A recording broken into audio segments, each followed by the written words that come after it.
이제 오늘부터 여러분이 대망하던 요한계시록 강의를 시작하겠습니다. 요한계시록 강의는 요한계시록을 해석하는 몇 가지 방법이 있습니다. 그 중에서 제가 취하는 방법을 여러분에게 먼저 말씀을 드리고 요한계시록 공부를 하겠습니다.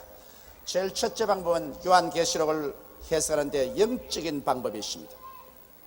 이 영적인 방법은 요한계시록은 아무런 역사성이 없다, 우리 현실적인 역사적인 관계는 없고 그저 순수하게 영적으로 은혜를 받도록 하기 위해서 여러 가지 상징으로 우리에게 가르쳐 주는 것이다, 이렇게 가르치는 학파가 있습니다. 그것은 저는 그렇게 믿지 않습니다. 그리고 그 다음에 두 번째는 요한계시록은 과거적인 해석 방법이 있습니다. 요한계시록은 이미 과거에 다 이루어졌다는 것입니다. 로마 멸망과 함께 요한계시록은 이미 다 이루어진 책이다. 그러므로 지금 우리하고 직접 관계가 없다, 그러한 학파가 있는데 이것도 저는 옳지 않다고 생각하는 것입니다. 그러면 또 세 번째 해석 방법은 요한계시록은 역사적인 해석 방법으로서 현재 일일이 진행돼 가고 있는 사항이 요한계시록에 다 기록되어 있다. 그러므로 요한계시록은 지금 우리에게 진행돼가는 역사의 과정을 설명한 책이다, 그렇게 말하는데 그것도 저는 동의하지 않습니다. 그러면 제 네 번째 방법은 뭐냐? 요한계시록은 역사적인 미래적 해석 방법이 있는 것입니다. 요한계시록은 역사적으로 지금도 어느 정도 이루어져 갈 뿐 아니라 그 대종은 장차 미래에 다가올 사항을 우리에게 보여주고 있다. 그래서 역사적 미래적인 해석 방법인데 제가 여러분 강의할 방법은 역사적 미래적 방법을 선택을 하는 것입니다. 그래서 요한계시록은 지금도 교회사 중에서 이루어져 가고 있지만은 대중은 미래에 이루어질 사건을 우리에게 예언적으로 보여준 책이다. 그래서 저는 제 네 번째의 해석 방법을 통해서 여러분과 함께 요한계시록을 공부를 하겠습니다. 내 생각으로는 내가 해석하는 제 네 번째 해석 방법이 가장 옳은 줄로 알고 있습니다. 다른 사람은 저희 해석 방법에 동의 안 할 사람도 있겠지만은 저는 요한계시록을 오랫동안 강의해 왔고 또 요한계시록에서 이루어지는 여러 가지 사건을 현실적으로 비교해 본 결과에 제가 과거에 기도하면서 하나님 성령으로 확신을 얻은 이 제 네 번째 방법이 틀림없는 요한계시록 해석 방법인 것을 확신하고 있습니다. 그러면 우리 처음부터 해석을 해나가겠는데요, 이 요한계시록은 사도 요한이 주후 95년경에 밤모섬에 가서 하나님 성령으로 계시를 받은 것입니다. 로마의 가장 악행을 받은 흉악범들이 우글거리는 풀도 나무도 나지 않은 바위 투성이의 그 밤모섬에서 흉악한 죄인들이 대낮이면 서로 물고 찢고 싸우고 밤이면 엄단 패설을 하는 그 가운데서 그런 기도 중에 가장 위대한 그리스도 예수님의 계시를 받게 된 것입니다. 그러면 우리 1절부터 보십시다. 예수 그리스도의 계시라. 이는 하나님이 그에게 주사 반드시 속히 될 일을 그 종들에게 보이시려고 그 천사를 그 종 요한에게 보내어 지시하신 것이라. 요한계시록의 권위를 얼마나 강하게 세웠는지, 이 요한계시록은 마태, 마가, 누가, 요한 다른 사람이 성령의 감동으로 적은 것보다는 한 걸음 더 강조하기 위해서 예수 그리스도의 계시라고 말하는 것입니다. 예수께서 직접 구전하는 것을 받아 적었다는 것입니다. 물론 성경은 모두 다 하나님의 성령의 감동으로 하나님 말씀으로 적었지만은 요한계시록은 이 계시록이 진짜로 하나님의 틀림없는 말씀이라는 그 권위를 강하게 하기 위해서 예수 그리스도의 계시라고 말했습니다. 요한의 계시가 아닙니다. 죽었다가 부활하신 예수께서 직접으로 사람들에게 감추어놓은 것을 커튼을 열고 우리에게 미래를 들여다볼 수 있도록 해주는 예수 그리스도의 계신 것입니다. 그러므로 이것이 얼마나 권위가 있는 계십니까? 그런데 여기에 권위를 더해서 이는 하나님이 그에게 주사 반드시 속히 될 일을 그 종들에게 보이시려고 그 천사를 그 종 요한에게 보내어 지시한 것이라고 말씀하셨습니다. 그래서 이 예수 그리스도에 계시는 그리스도 혼자서 하신 것이 아니고 하나님 아버지께서 반드시 속히 될 일을, 안 될 일 아니고 반드시 속히 역사상에 이루어질 사실을 하나님의 종들에게 알려서 그 하나님 종들이 또 하나님 백성에게 선포하기 위해서 아버지께서 예수에게 드려서 예수님께서 이것을 천사를 시켜서 그 종 요한에게 대필케 한 것입니다. 그러므로 여러분, 이 요한계시록의 권위란 어마어마합니다. 아버지가 장차 이루어질 사건을 예수님께 전달해 드렸어요. 예수님이 이것을 받아가지고서 천사를 시켜서 요한에게 가르쳐 준 것입니다. 그러므로 이 요한계시록은 반드시 속히 될 일이라는 것입니다. 이 요한계시록을 받은 지 2000년의 세월이 지나셨습니다. 그러나 하나님께서는 여러분 2000년이라는 것은 아주 짧은 날입니다. 주님에게는 하루가 1000년 같고 1000년이 하루 같기 때문에 2000년이라는 세월은 이틀쯤밖에 안 되게 보이는 것입니다. 그런데 이제 이 하나님이 계시한 사건이 우리 눈앞에 무서운 속도로 전개되어 가고 있는 것입니다. 요한계시록 강의를 들어가면 여러분께서 굉장히 이것을 감격 깊게 느끼게 될 것입니다. 2절에 요한은 하나님의 말씀과 예수 그리스도의 증거 곧 자기의 본 것을 다 증거했느니라. 그 요한은 또 여기에 자기 스스로가 하나님 아버지와 예수 그리스도로 말미암아 주신 그 계시를 조금도 보태지도 아니하고 빼지도 아니하고 정확하게 기록했다는 것을 확증하라고 했습니다. 요한은 하나님의 말씀과 예수 그리스도의 증거인 것입니다. 하나님께서 예수님께 주시고 그리고 예수님께서 하나님께로 받아서 증거해 주시는 그 말씀을 하나도 남김없이 정확하게 기록해 놓은 것이 요한계시록입니다. 그 다음에 이 3절에 가서는 이 예언의 말씀을 읽는 자와 듣는 자들과 그 가운데 기록된 것을 지키는 자들이 복이 있나니 때가 가까움이라. 성경 66권 가운데 말씀을 읽는 자와 듣는 자들과 그 가운데 기록한 것을 지키는 자들이 다 복이 있나니라고 보증을 해준 책은 요한계시록밖에 없습니다. 그러므로 여러분, 이 요한계시록은 읽기가 난해하고 의미를 깨달을 수 없다고 하는 사람 많지만 이걸 잘 해석하면 아주 의미가 명료하게 우리에게 드러나는데, 이 예언의 말씀을 읽는 자가 복이 있고 이 말씀을 듣는 자가 복이 있고 또 예언의 말씀을 지키는 자가 복이 있다고 했으니 아마 요한계시록 강의하는 이 기간 동안에 우리 복을 한번 왕창 받아 보십시다. 계시록을 강의하는 저도 복을 받고 듣는 여러분도 복을 받고 또 이 계시록을 듣고서 우리가 경상하고 깨어서 그대로 실천함으로 더 큰 복을 받게 될 것입니다. 왜냐하면 주의 때가 지금 가까웠기 때문인 것입니다. 요한은 아시아에 있는 7 교회에게 편지하노니, 요한이 밤모섬에서 소아시아에 있는 7 교회에 편지할 때 그 소아시아에는 교회가 많이 있었습니다. 수백 개 있었어요. 벌써 사도 바울 선생이 그곳에 열심히 전도해서 에베소, 빌립보 여러 교회들을 통해서 수백 교회가 있었는데 그 중에 하나님께서는 딱 7 교회를 선별해 가지고서 그 7 교회를 향해서 요한에게 편지를 내드리는 것입니다. 굉장히 의미가 심장한 것입니다. 나중에 여러분 알 것입니다. 왜냐하면 우리 기독교 교회 역사를 7 이 예언서로 나누면 딱 그대로 맞아떨어지는 것입니다. 이렇기 때문에 이것은 의미가 심장한 하나의 예시적인 말씀이겠습니다. 요한은 아시아에 있는 7 교회에게 편지하노니 이제도 계시고 전에도 계시고 장차 오실 이와 그 보좌 앞에 7 영과 또 충성된 증인으로 죽은 자들 가운데서 먼저 나시고 땅의 임금들의 머리가 되신 예수 그리스도로 말미암아 은혜와 평강이 너희에게 있기를 원하노라.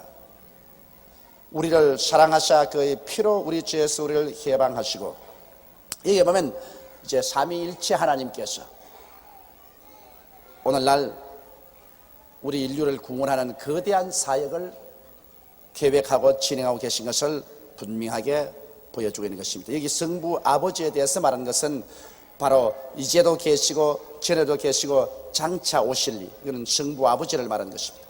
또 그 보좌 앞에 7영이라는 것은 성령을 말씀하는 것입니다. 7이라는 숫자는 완전한 숫자 아닙니까? 완전한 영인 것입니다. 지혜와 총명과 여호와를 경외하는 것과 지식과 이 모든 일에 조금도 모자람이 없는 완전한 영, 성령, 7영인 것입니다. 바로 이 7영에 대해서는 이사야서 11장에 보면 잘 기록하고 있는 것입니다. 그래서 전지전능 무소부지하신 우리 아버지 하나님과 그 앞에 모시고 있는 성령과 그 다음 우리 주 예수 그리스도 충성된 증인으로, 예수님은 충성된 증인입니다. 예수님은 하나님이 시키신 사업을 중간에 어렵다고 해서 버리고 도망친 일이 없습니다. 예수님은 하나님이 시키신 사업을 위해서 그 목숨을 버려 몸짓고 피를 흘려서 아버지의 뜻을 받드는 충성스러운 하나님의 아들이신 것입니다. 그러므로 충성된 증인으로 죽은 자들 가운데서 먼저 나시고, 예수님은 이 땅에서 죽은 자들 가운데서 제일 먼저 부활하신 분이신 것입니다. 우리는 예수 그리스도에게 붙은 이제 열매들로서 우리도 다 부활할 것인데, 예수님께서 우리를 부활시키기 위한 첫 열매가 되신 것입니다. 죽은 자들 가운데서 먼저 부활하시고 땅의 임금들의 머리가 되신 예수 그리스도로 말미암아 땅의 모든 주권의 총우두머리가 되신 것입니다.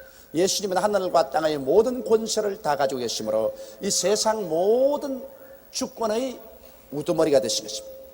예수 그리스도를 통해서 모든 주권이 주어지는 것입니다.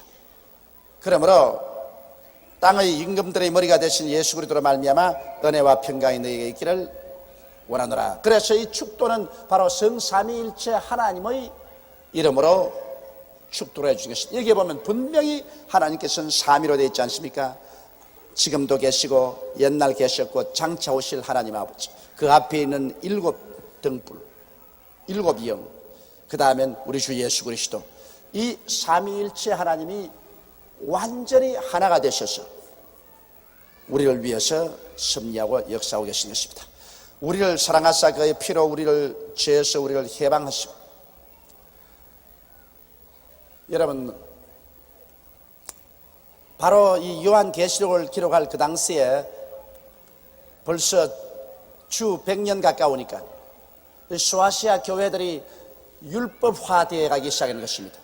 이래가지고서 예수 그리스도의 십자가의 보배로운 피를 믿음으로 말미암아 구원한다는 생각이 점점 사라지고, 무언지 내가 의로운 행동을 해서 내가 좋은 일을 많이 해서 그 공로로 구원한다는 잘못된 방향으로 교회들이 흘러가기 시작하는 것입니다. 그러니까 여기에서 특별히 강조해서 말하기를, 우리의 구원받는 것은 우리의 의로운 행위로 말미암은 것이 아니라 하나님의 아들 예수 그리스도의 십자가 보배로운 피로 말미암아 구원받는 것을 여기에 대단히 강조해서 말하고 있는 것입니다. 그렇기 때문에 우리를 사랑하사 그의 피로 우리 죄에서 우리를 해방하시고 했습니다. 한번 따라 말씀하세요. 예수 그리스도의 피로 내가 죄에서 해방을 얻었습니다. 이것은 여러분 꿈에도 잊지 말아야 되고 깨어나도 잊지 말아야 되는 것입니다. 여러분과 내가 구원받은 것은 예수 그리스도의 십자가의 보배로운 피로 구원받은 것이지 우리의 선한 행위로 말미암아 구원받은 것은 절대로 아닌 것입니다. 그러므로 누구든지 자기 행위로 구원을 받겠다고 생각을 하고 자기 행위로 하나님 앞에 설 수 있는 자격을 얻겠다고 생각하는 사람은 그때로부터 하나님과 관계가 없습니다. 우리는 죄를 지었음에도 불구하고 못났음에도 불구하고 버림을 받아야 마땅함에도 불구하고 오직 하나님의 아들 예수 그리스도께서 십자가에서 피를 흘려주신 그 공로를 믿음으로 말미암아 용서와 의로움을 입고 구원을 받게 된 것입니다. 그러므로 없잖아 깨나 예수 그리스도밖에 없다는 것을 알아야 되는 것입니다. 이것을 여기에 대단히 강조하고 있는 것입니다. 그 아버지 하나님을 위하여 우리를 나라와 제사장으로 삼았으니 그에게 영광과 능력이 세세도록 있기를 원하노라. 예수 그리스도에 대한 찬미와 송영인 것입니다. 그 아버지 하나님을 위해서 예수님께서 우리를 구원한 것은 아버지 하나님의 뜻을 이루기 위해서 하신 것입니다. 예수님 당신의 뜻을 위해서 한 것 아닙니다. 아버지께서 죄를 지은 수없이 많은 사람들을 구원해서 하나님의 백성으로 삼기를 원하시기 때문에 예수님은 그 십자가 고난을 통하여 우리를 죄에서 해방하시고 그 아버지 하나님을 위해서 우리를 나라로 삼았다. 여러분과 내가 바로 하늘나라인 것입니다. 하늘나라를 보여다오. 여러분과 내가 바로 하늘나라인 것입니다. 우리는 하늘나라 백성일 뿐 아니라 우리 자신이 하늘나라인 것입니다. 여러분, 한 나라가 이루어지려면 주권자가 있어야 되고 백성이 있어야 되고 국토가 있어야 되는 것입니다. 이 세 가지가 있어야 나라가 이루어지는 것입니다. 그런데 우리의 주권자는 삼위일체 하나님이시고 하나님의 나라와 백성은 어딥니까? 여러분의 몸이 바로 하늘나라고 여러분 자체가 바로 하늘나라 백성인 것입니다. 그렇기 때문에 오늘 이 시간에 여러분이 이 자리에 모여있는 이곳이 하늘나라요 바로 이것이 하늘 백성이 모인 것이기 때문에 이 자리에 하나님의 성령이 와서 계신 것입니다. 이러므로 우리 자신을 여러분 무가치하게 생각하면 안 됩니다. 여러분이 바로 하늘나라인 것입니다. 이 움직이고 있는 하늘나라예요.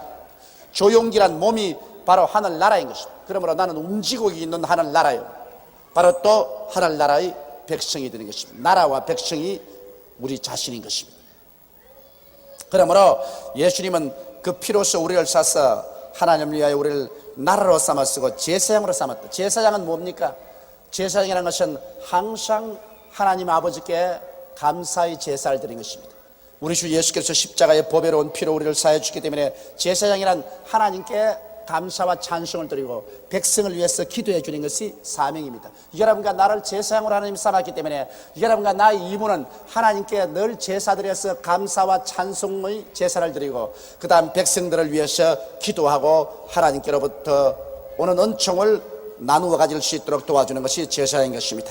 그러므로 하나님께서는 바로 예수를 통해서 여러분과 나를 제사장으로 삼았습니다. 이러므로 우리는 쉬지 않고 하나님께 감사와 찬송의 제사를 드려야 합니다. 그리고 또 제사장으로서 이 세상에 죄짓고 방황하는 어린 양들을 붙들어서 기도해주고 전도해주고 저들을 하나님과 화목시키는 이와 같은 일을 우리 하도록 하기 위해서 하나님께서 우리를 부르신 것입니다. 이렇게 해주신 예수 그리스도에게 영광과 능력이 세세도록 있기를 원하노라 찬미를 드리신 것입니다. 아멘. 그 다음 7절에 볼지어다 구름을 타고 오시리라. 각인의 눈이 그를 보겠고 그를 찌른 자들도 볼 터이요 땅에 있는 모든 족속이 그를 인하여 애곡하리니 그래하리라. 아멘. 볼지어다 구름을 타고 오시리라. 예수님께서 여기 요한계시록 1장 7절에 오시리라고 한 것은 공중재림이 아니고 지상재림인 것입니다. 예수님의 재림은 두 가지로 나누어지는 것입니다. 첫째 재림은 공중재림입니다. 공중재림은 주님께서 도적같이 오시라고 말하셨습니다. 그러므로 공중재림은 예수 믿는 사람들만 위해서 오는 재림으로서 주께서 호령과 천사장의 고함과 하나님의 낫발로 친히 하늘로 쫓아 강림하시리니 주 안에서 죽은 자들이 먼저 살아나고 살아남은 우리들이 다 변화되어 공중으로 끌려 올라간다. 공중에서 주를 영접하는 이것은 예수님의 공중재림이요 이 공중재림은 예수를 믿고 거듭난 백성들밖에는 참여하지 못하는 것이요 이 공중재림은 7년 환난 전에 우리가 체험할 일인 것입니다. 바로 이 지구가 처참한 적그리스도의 소나기에 들어가기 전에 주님께서 도적같이 오시는 것입니다. 여러분 도적같이 오시는 말은 그 표현을 단단히 알아야 돼요. 도적이 나 몇 시에 오니까 준비하시오. 그러면 도적이 됩니까? 안 됩니까? 안 되지요. 도적이란 아무도 모를 때 싹 와서 찢어진 고무신 조각과 냄새난 걸레를 가지고 갑니까? 도적이 오는 것은 정한 법에 귀한 법에 보배를 훔치러 오지 무슨 찢어진 걸레 조각이나 신발 조각 가지러 오는 건 아닌 겁니다. 그럼 우리 주님께서 처음 재림하시는 것은 공중 재림으로서 아무도 예수님 올 것을 기대하지 못하고 이 세상살이에 골몰할 때 갑자기 주님께서 공중에서 때가 이름에 재림하십니다. 그러고 난 다음에 믿지 않은 사람들은 전혀 예수 그리스도의 공중 재림을 몰라요. 왜? 영이 죽었기 때문에 주께서 호령을 해도 영이 살아있는 사람은 그 호령이 들립니다. 천사장의 나팔을 불어도 그 나팔 소리는 영적으로 살아있는 사람만 나팔이 들리지 영이 죽은 사람 안 들려요. 그래서 주께서 호령과 천사장의 고함과 하나님의 나팔이 들릴 때 예수 믿고 거듭나고 성령 충만한 사람은 정신이 번쩍 듭니다. 성경에 보니 뭐라 했습니까? 두 사람이 잠을 자다가 한 사람은 깨어서 일어나서 올라가고 영이 죽은 사람은 천지 모르게 자요.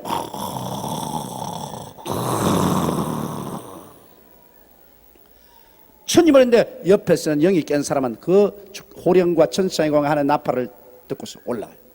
또 성경에는 두 사람의 맷돌을 갈다가 한 사람은 들려 올라가고 한 사람은 남는다. 그때 벌써 예수님 말씀 때 지구가 둥근 것을 말했습니다. 한국이 밤이면 영국은 아침입니다. 유대인들은 아침에 맷돌을 갈아서 아침 밥을 죽을 쑤어 먹습니다.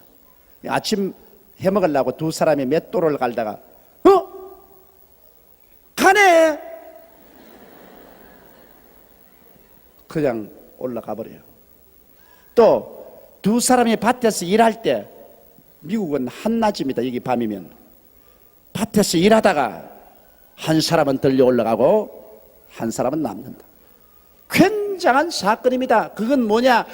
밤에 사람들이 잃어버리고 아침에 사람들을 잃어버리고 대낮에 사람이 온데간데없고 그래서 온 세계 라디오와 텔레비가 막 인공위성을 통해서 와와그립니다. 우주인이 침공해 왔다. 우주인이 침공해 와가지고서 막 사람들을 희한한 우주적인 능력으로 끌어가는데 자다가 끌려가고 아침 먹다가 끌려가고 낮에 일하다 끌려가고 우주전쟁이 벌어졌다고 온 세계가 야단입니다. 그래서 나라 비상회의가 열리고 국제연합의 비상회의가 열려서 온 세계 대표들이 모여오는데 와보니 큰일 났습니다. 이거 뭐 한두 사람 간 것이 아니고 대통령도 가버리고 장관도 가버리고 군대 사령관도 가버리고 대학교는 교수들이 없어서 수업을 할 수가 없고 학교는 가니 예수 믿는 미션스쿨에는 학생이 없어서 가르칠 수가 없고 온 세상이 북새판이 납니다.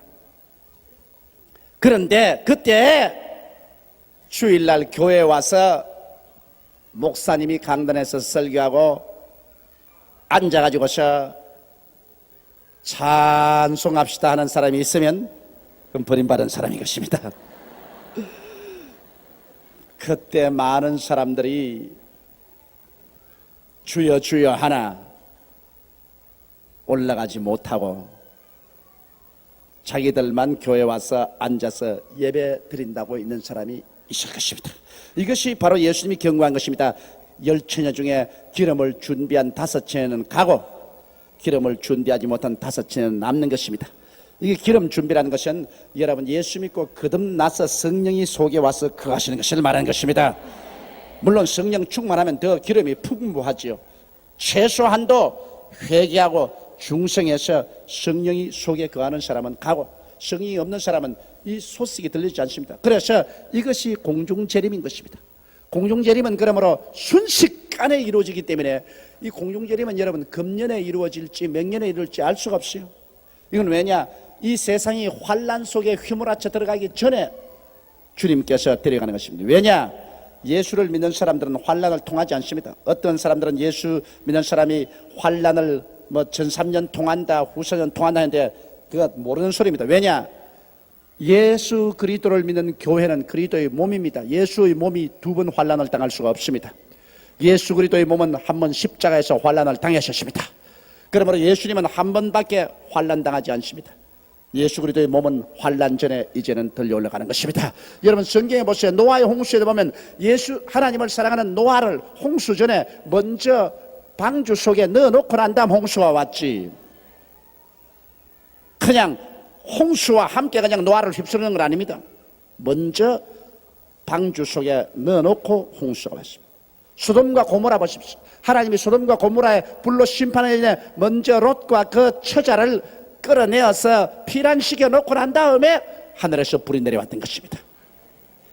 하나님의 심리란 주의 백성들을 먼저 구출해 놓고 난 다음에 하나님이 심판하는 것인데, 하물며 예수 그리스도의 보배로운 피로 구원받은 그리스도의 몸이요 신부인 교회를 환난을 통하게 할 리가 만무한 것입니다.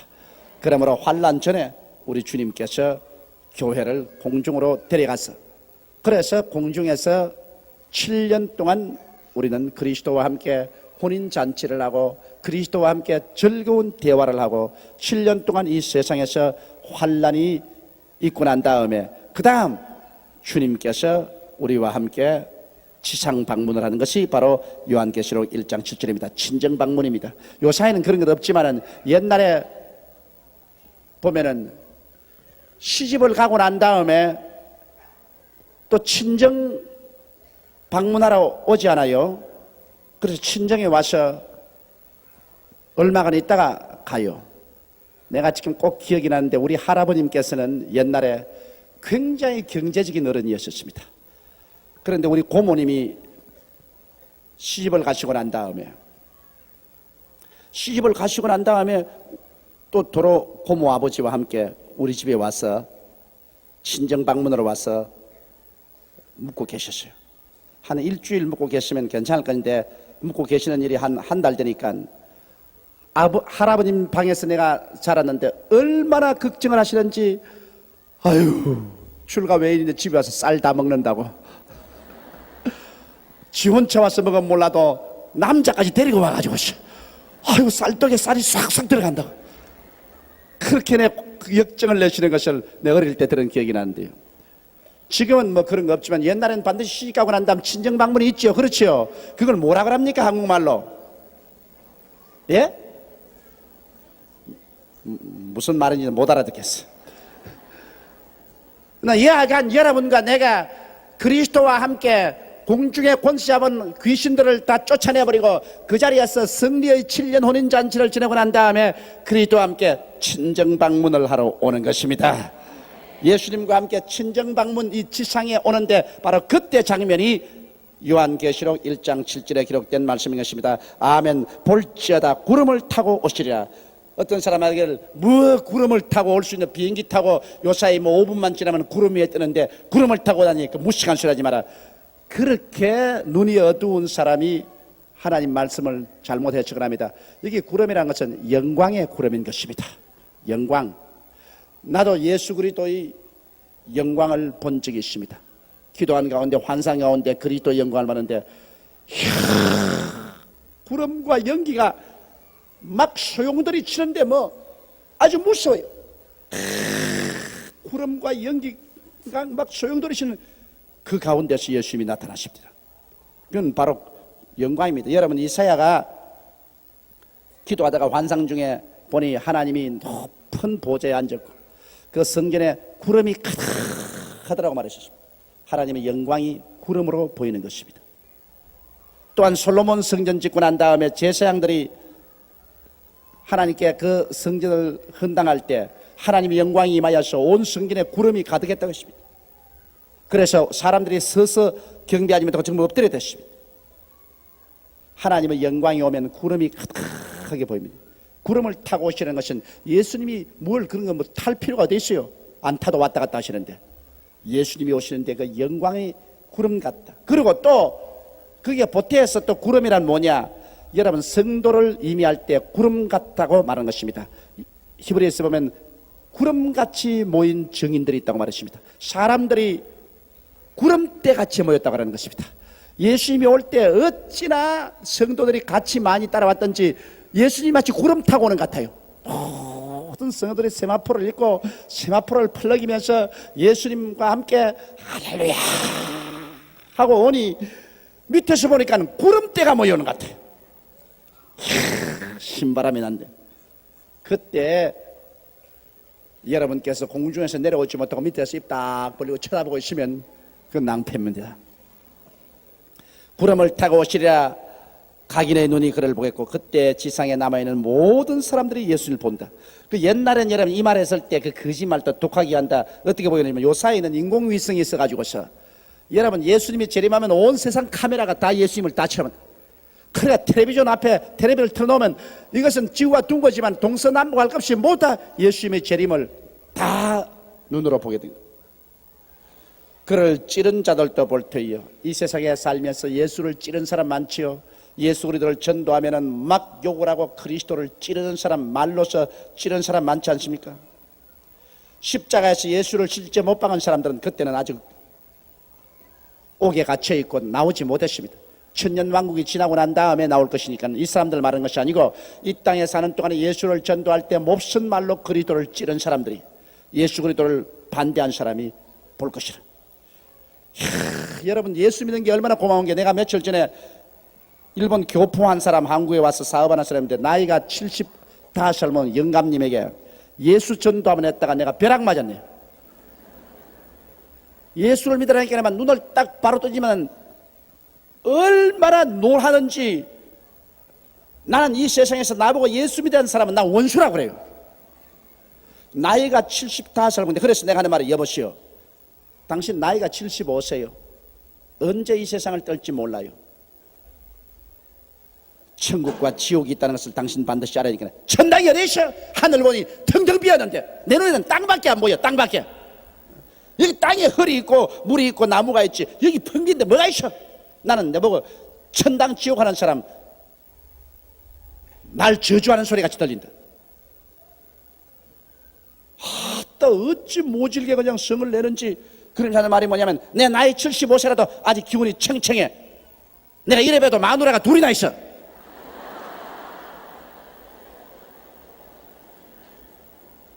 그래서 내가 하도 쓰레기 같아서 내 속으로 너 같은 족속도 한국 사람이고 한국말을 한다니까 내가 동포든 내가 부끄럽다. 세상에 누가 75세면 자기 보고 마누라 맥히는 거 내가 물었나 어때? 묻지도 않았는데 내가 비록 나이가 70을 해도 지금 마누라가 둘이나 있다.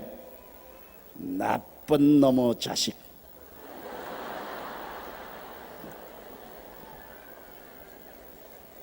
나이 헛먹었어요. 나이를 먹은 것이 아니라 나이를 처먹었지. 75세나 때 가지고서 교포로서 한국에 와서 사업에 성공했으면 그 돈 벌어서 요사이 학비가 없어서 학교 못 가는 애들도 많고 어려운 사람들 많은데 그거 도와줬다고 하면 내가 칭찬이나 하지. 그래, 당신 나이가 많으니까 이제 얼마 안 가면 천당 아니면 지옥을 선택해야 되니까 자기 아직 챙챙하여 오래 산다는 그 증명하기 위해서 마누라 둘 있다는 자랑을 하더라.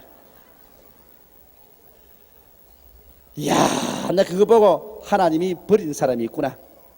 철저히 영혼이 죽어서 아예 그냥 바늘구멍만 치도 하늘나라 영광이 들어갈 수 없는 사람이 있구나 그걸 깨달았습니다. 보통 제가 전도하면 대결해요. 믿어야지요. 아이고 시간이 바빴어요. 우리 가족 중에 누구는 믿어요. 뭐 그러지. 그렇게 악을 쓰고 반대한 사람 없어요. 이걸 막 악을 쓰고 확 큼수 달렸는데 내가 돌아섰다고. 아유 더 이상 말하지 마. 저런 쓰레기에게 말했다가 내 입이 더러워지지. 그래서 예수님의 말씀이 기억이 납니다. 돼지에게 진주를 던지지 마라. 돼지에게 진주를 던지지 마라. 이런 사람들도 내 속으로 그 말 들을 때 너도 예수님이 강림한 건 눈으로 볼 것이다. 이제 얼마 있으면 죽어서 그 영혼이 지옥에 들어있다가 7년 왕국 이후에 그리스도 앞에 심판받을 때가 올 것이다. 내가 그때는 예수님과 함께 심판하면서 서서 그 사람 내 앞에 섰을 때 영영 죽겠지. 영영 죽겠지. 내가 반드시 한번 고라고 싶어요. 세상에 안 믿는 것이 그렇게 자랑스러워요. 난 그 영감을 보고 난 다음 내가 느낀 것은 어찌다가 내가 예수를 믿게 되었는가. 세상에 내가 어찌다가 예수를 믿게 되었는가. 이거 정말 하나님께서 내 이 영안을 열어주시고 이 영의 귀를 열어주시고 영의 마음을 주셨기에 내가 예수 믿게 되었지. 안 그러고야 내가 어떻게 예수를 믿게 되었겠는가. 나도 저 영감처럼 되었을 것인데. 여러분 다 예수 믿은 것 깜짝 놀라게 고맙게 생각하기를 주의 이름으로 축원합니다. 그다 하나님께서 만세전에 여러분을 택하시고 성령을 보내주셔서 믿게 되었지. 그냥 왔다 갔다 믿은 것 아니에요. 지금은 예수 믿는 것 별 자랑스럽지 않게 생각하는 사람이 있지만 여러분, 이때가 오면 그때는 정말 참 기가 막힐 것입니다. 그를 찌른 자들도 볼듯이요 땅에 있는 모든 족속이 그를 인하여 애곡하리니.